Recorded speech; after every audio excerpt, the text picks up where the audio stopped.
പ്രിയമുള്ളവരെ, ഏവർക്കും സ്കൂളിംഗ് ബ്ലോഗിൻ്റെ പുതിയൊരു വീഡിയോയിലേക്ക് സ്വാഗതം. LBS നഴ്സിംഗ് ആൻഡ് പാരാമെഡിക്കൽ അഡ്മിഷന് വേണ്ടി നിങ്ങൾക്ക് എത്ര ഇൻഡെക്സ് മാർക്ക് ഉണ്ടാകും എന്ന് വളരെ വേഗം സ്വന്തമായി കണ്ടെത്താൻ സഹായിക്കുന്ന ഒരു എക്സൽ സോഫ്റ്റ്വെയർ ഷീറ്റാണിത്. നിങ്ങൾക്ക് ഇത് ഡൗൺലോഡ് ചെയ്ത് ഉപയോഗിക്കാവുന്നതാണ്. എങ്ങനെ ഇത് യൂസ് ചെയ്യും എന്നുള്ള കാര്യം വളരെ വേഗം വിശദീകരിക്കാം. നിങ്ങൾക്കുള്ള ഇൻഡെക്സ് പ്രകാരമാണ് റാങ്ക് ലിസ്റ്റിൽ സ്ഥാനം ലഭിക്കുക. നഴ്സിംഗ്, MLT, ഒപ്റ്റോമെട്രി എന്നീ 3 കോഴ്സുകളുടെ അഡ്മിഷന് രണ്ടാം വർഷം നിങ്ങൾക്ക് ഫിസിക്സ്, കെമിസ്ട്രി, ബയോളജി, ഇംഗ്ലീഷ് എന്നീ 4 സബ്ജക്റ്റുകളിൽ ലഭിച്ച മാർക്കാണ് പരിഗണിക്കുക.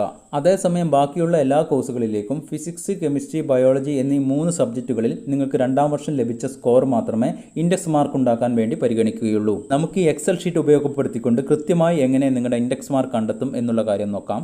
നിങ്ങൾക്ക് ഇംഗ്ലീഷിൽ രണ്ടാം വർഷം ലഭിച്ച സ്കോർ എത്രയാണോ അത് ഇവിടെ എൻ്റർ ചെയ്യുക. ഇംഗ്ലീഷിൻ്റെ സെക്കൻഡ് ഇയർ ടോട്ടൽ സ്കോർ 100 ആണ്. അതായത് 80 മാർക്ക് എഴുത്തു പരീക്ഷയ്ക്കും ബാക്കി 20 ഇന്റേണൽ സ്കോറും. അതുകൊണ്ട് ഇംഗ്ലീഷിൽ നിങ്ങൾക്ക് എത്രയാണോ ലഭിച്ചത് അത് അതുപോലെ തന്നെ ഇൻഡെക്സ് മാർക്കിലേക്ക് പരിഗണിക്കും. അതേസമയം ഫിസിക്സ്, കെമിസ്ട്രി, ബയോളജി എന്നീ വിഷയങ്ങൾ പ്രാക്ടിക്കൽ, തിയറി, അതേപോലെ ഇന്റേണൽ സ്കോർ എന്നിവയടക്കം 120 ആണ് സെക്കൻഡ് ഇയറിലെ സ്കോർ. 120ൽ ഓരോ വിഷയങ്ങളിലും നിങ്ങൾക്ക് എത്ര ലഭിച്ചു അതാണ് ഇവിടെ എൻ്റർ ചെയ്ത് നൽകേണ്ടത്. 120ൽ നിങ്ങൾ എൻ്റർ ചെയ്യുന്ന സ്കോർ 100ലേക്ക് കൺവേർട്ട് ചെയ്യപ്പെടുന്നതാണ്.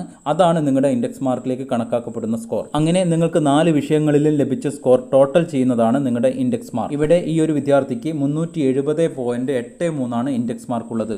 ഇനി 3 വിഷയങ്ങൾ മാത്രം പരിഗണിക്കുന്ന കോഴ്സുകളിൽ നിങ്ങൾക്ക് എത്ര ഇൻഡെക്സ് മാർക്ക് ഉണ്ട് എന്ന് കണ്ടെത്താൻ ഇവിടെ ഇംഗ്ലീഷിൻ്റെ സ്കോർ ഡിലീറ്റ് ചെയ്താൽ മതിയാകുന്നതാണ്. ഇംഗ്ലീഷിൻ്റെ സ്കോർ ഡിലീറ്റ് ചെയ്തപ്പോൾ 275.83 ആണ് ആ കോഴ്സുകളിലേക്കുള്ള ഇൻഡെക്സ് മാർക്ക്. ഈ കാര്യങ്ങൾ നിങ്ങൾക്ക് സ്വന്തമായിട്ട് കാൽക്കുലേറ്റ് ചെയ്ത് കണ്ടെത്താനും സാധിക്കുന്നതാണ്. അതിൻ്റെ ഫോർമുലയാണ് നിങ്ങൾ സ്ക്രീനിൽ കാണുന്നത്. ഇംഗ്ലീഷിൽ ലഭിച്ച സ്കോർ അതുപോലെ തന്നെ പരിഗണിച്ചാൽ മതി. പക്ഷേ ബാക്കിയുള്ള വിഷയങ്ങൾ 120ലാണ്. അത് നിങ്ങൾ 100ലേക്ക് കൺവേർട്ട് ചെയ്യണം. അതിനാണ് ഈ ഒരു ഫോർമുല.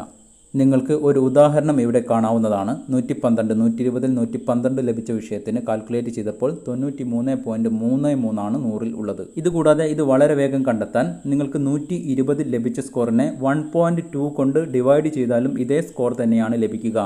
നമ്മൾ ആദ്യം വിശദീകരിച്ച എക്സൽ സോഫ്റ്റ്വെയർ താഴെ ലിങ്കായി നൽകിയിട്ടുണ്ട്. നിങ്ങൾക്കത് ഡൗൺലോഡ് ചെയ്ത് ഉപയോഗിക്കാവുന്നതാണ്. അടുത്തൊരു വീഡിയോയിലൂടെ ഓരോ ഇൻഡെക്സ് മാർക്ക് ഉള്ളവർക്കും റാങ്ക് ലിസ്റ്റിൽ ഏകദേശം ഏത് സ്ഥാനം ലഭിക്കും എന്നുള്ള കാര്യം നിങ്ങൾക്ക് മനസ്സിലാക്കാവുന്നതാണ്. മുൻ വർഷങ്ങളെ പോലെ LBS BSc nursing and paramedical അഡ്മിഷനുമായി ബന്ധപ്പെട്ട കൃത്യമായിട്ടുള്ള അപ്ഡേഷൻസും വ്യക്തമായിട്ടുള്ള നിർദ്ദേശങ്ങളും ഈ ഒരു ചാനൽ വഴി നിങ്ങൾക്ക് ലഭിക്കുന്നതാണ്. ചാനൽ വീഡിയോസ് നിങ്ങൾക്ക് ഉപകരിക്കുന്നുണ്ട് എങ്കിൽ ഒന്ന് സപ്പോർട്ട് ചെയ്യണമെന്ന് അപേക്ഷിച്ചുകൊണ്ട് നിർത്തുന്നു. എവർക്കും നന്ദി, നമസ്കാരം.